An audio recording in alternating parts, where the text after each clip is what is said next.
Beef ഉണ്ടാക്കൂ please.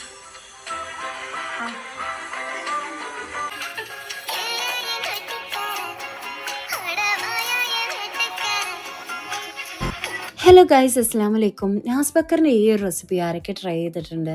നമുക്കൊന്ന് try ചെയ്ത് നോക്കിയാലോ? അതിന് വേണ്ടിയിട്ട് ഒരു കൈപ്പിടി നിറയെ ചെറിയുള്ളി എടുത്തിട്ടുണ്ട്. പിന്നെ വെളുത്തുള്ളി, പച്ചമുളക്, വലിയ ഉള്ളി, ഇഞ്ചി, ഇത്ര ഐറ്റംസ് ആട്ടോ ഞാൻ എടുത്തിട്ടുള്ളത്. എന്നിട്ട് അതെല്ലാം കൂടെ മിക്സിയിലിട്ടിട്ട് നല്ല പോലെ ക്രഷ് ചെയ്യുക.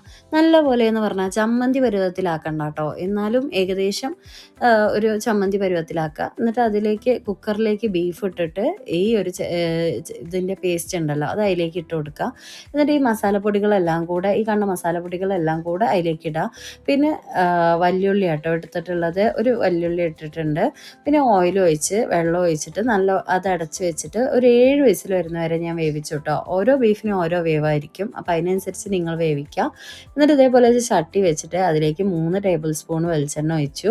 എന്നിട്ട് പെരിഞ്ചീരകം ഇട്ടു. പിന്നെ അത് കഴിഞ്ഞിട്ട് ചെറിയുള്ളി ഇട്ടു. എന്നിട്ട് അത് നല്ലപോലെ മൂത്ത് വരുന്ന വരെ ഇതാക്കുക. എന്നിട്ട് പിന്നെ ആ കറി അതിലേക്ക് ഒഴിച്ചു കൊടുക്കുക. സീന് ഞാൻ റീക്രിയേറ്റ് ചെയ്തതാണെങ്കിലും അത് പറഞ്ഞതാണ് കേട്ടോ. ഈ ഒരു ബീഫ് ഇതിലേക്ക് ഒഴിക്കുമ്പോൾ, ഈ ചട്ടിയിലേക്ക് ആ ഒരു പെരിഞ്ചീരകത്തിൻ്റെ ഇതിലേക്കൊക്കെ ഒഴിക്കുമ്പോൾ സംഭവം കിടുക്കാച്ചിയായി സൂപ്പറായിട്ടോ. അപ്പോൾ അടിപൊളി സംഭവമാണ്, എല്ലാവരും ട്രൈ ചെയ്യുക. And thanks to Naz Bakkar. Okay, by.